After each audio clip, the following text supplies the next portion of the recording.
ورحمة الله وبركاته أصحابتا مرحبتين إنا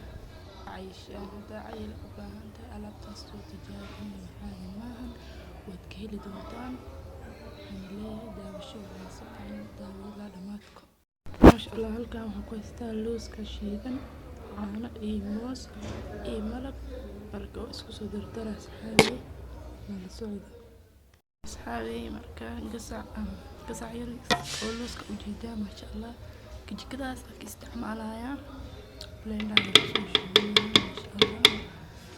waad arki doontaa wax ka soo baxa haddana waxaan soo qaatay malabkii wax yar ayaan ku darsanayaa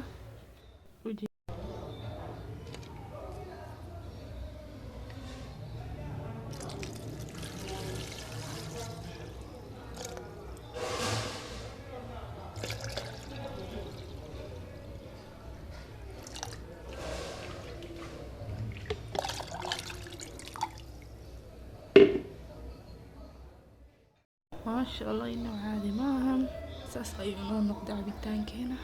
هذه سكرايب مصار تعمل كان هذا نقول سبتهاي سكرايب مصار هذا هلان اللي جو جرت مسودوا وهاي اللي هي ساس يوم كل يوم رمضان مبارك.